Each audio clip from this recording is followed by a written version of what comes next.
Aujourd'hui, on s'attaque à un monument, Racine. Mais attention, pas n'importe comment. On va le voir à travers les yeux d'un autre géant, Roland Barthes, et de son essai fondamental sur Racine. C'est une lecture qui, en son temps, a tout changé, qui a complètement dépoussiéré notre vision de ce théâtre qu'on croit parfois connaître par cœur. Alors, Barthes part d'une idée qui est finalement assez simple mais incroyablement puissante.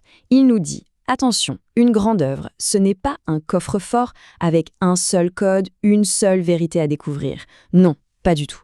C'est plutôt une question, une porte grande ouverte. Et c'est à nous, à chaque génération, d'y entrer avec notre propre bagage pour y trouver un sens nouveau. Donc, on oublie tout de suite la question, mais qu'est-ce que Racine a vraiment voulu dire? Ça, Barthes, ça ne l'intéresse pas. Son projet, c'est plutôt de faire une sorte d'anthropologie de l'univers racinien. C'est comme s'il était un explorateur qui débarque sur une planète inconnue, la planète Racine, et qui se mettait à en cartographier les paysages, à en étudier les lois, à observer ces étranges habitants. Alors, premier arrêt dans cette exploration, la géographie des lieux. Et on va voir que ce n'est pas une géographie très accueillante. Barthes nous décrit un monde totalement clos, une espèce de prison dont les murs sont invisibles mais bien réels et qui enferme absolument tous les personnages. Ce monde se divise en 3 zones. La première, la plus importante, c'est la chambre. C'est le lieu du pouvoir absolu. Imaginez la pièce où se cache le roi, le tyran, le dieu même. C'est un espace terrifiant parce qu'on ne le voit jamais. C'est un trou noir. Personne n'y entre, mais c'est de là que tout part. Le pouvoir est un secret, il est invisible, et c'est précisément ça qui le rend mortel. Juste à côté, il y a la deuxième zone, l'antichambre. Et l'antichambre, eh bien, c'est la scène, tout simplement. C'est l'endroit où les personnages attendent. Ils attendent une décision qui viendra de la chambre. Alors que font-ils? Ils parlent. C'est l'espace du langage, de l'anxiété. Ils sont coincés là, entre le pouvoir silencieux qui est dans la pièce d'à côté et le monde extérieur. Et enfin, il y a la troisième zone, l'extérieur. C'est tout ce qui n'est pas la scène. C'est le monde de l'action, de la vraie vie, si on veut. C'est là-bas que les gens meurent vraiment, que les armées se battent. Mais attention, rien de tout ça n'entre jamais sur scène. Ces événements sont racontés, ils deviennent du langage. Pour Barthes, c'est crucial. Dans ce monde, l'action est une impureté. La seule chose qui compte, c'est la parole. D'ailleurs, quitter la scène, c'est littéralement mourir. On n'existe que si on parle. Bon, maintenant qu'on a la carte de cette prison, il est temps de s'intéresser à ses habitants. Qui sont-ils?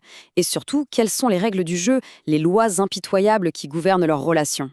Barthes leur donne un nom un peu savant, mais très parlant, l'Homo raciniacius, l'homme racinien. Pour le décrire, il va piocher chez Freud et son concept de la horde primitive. La structure est assez simple en fait. Il y a un père tout-puissant, des fils qui sont ses rivaux, et des femmes qui sont des objets de convoitise. Toute la dynamique est là. Et le plus fou, c'est que Barthes arrive à résumer toutes les relations tragiques en une seule et unique équation, une sorte de formule mathématique de la souffrance. La voilà. On a un personnage A qui a un pouvoir total sur un personnage B, ça c'est le premier point. Deuxième point, A aime B. Et troisième point, le plus cruel, B n'aime pas A. C'est tout. A possède B, A aime B, B n'aime pas A. C'est la structure de base de toute la tragédie racinienne. Et ça change complètement la perspective.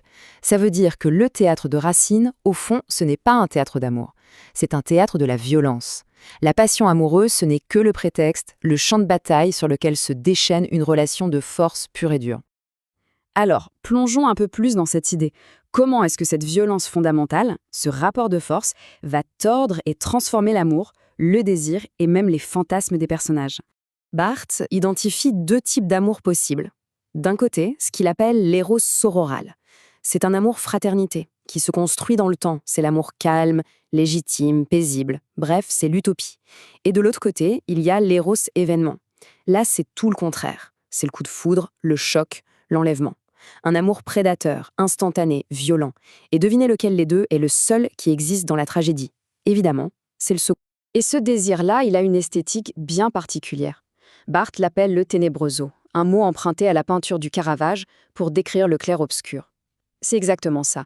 Le désir racinien, c'est une scène peinte en clair-obscur. Il y a une lumière violente, agressive, c'est l'agresseur, qui vient frapper une zone d'ombre douce et fragile. Ça, c'est la victime. Tout se joue dans cet instant suspendu que Barthes décrit avec une poésie incroyable comme l'atome fragile de temps où le soleil fait voir la nuit sans encore la détruire. C'est magnifique, non? C'est ce moment précis où le conflit est à son paroxysme, figé dans une image, un souvenir qui va tourner en boucle. Parce que c'est ça la clé. L'amour n'est jamais vécu. Il est toujours remémoré. Le fantasme est toujours un retour en arrière. Et tout ça nous amène au cœur du réacteur, à l'idée la plus centrale de l'analyse de Barthes. Si on a bien compris la géographie de ce monde, où l'action est bannie à l'extérieur, alors on touche à la définition même de la tragédie. C'est le moment où le langage prend toute la place. Logos remplace praxis. Autrement dit, la parole remplace l'action. C'est une thèse d'une simplicité et d'une puissance redoutables. Dans l'univers racinien, on ne fait rien, on dit. On raconte ce qui a été fait, on annonce ce qui va être fait, on menace de faire, mais on ne fait jamais. L'action est reléguée hors scène.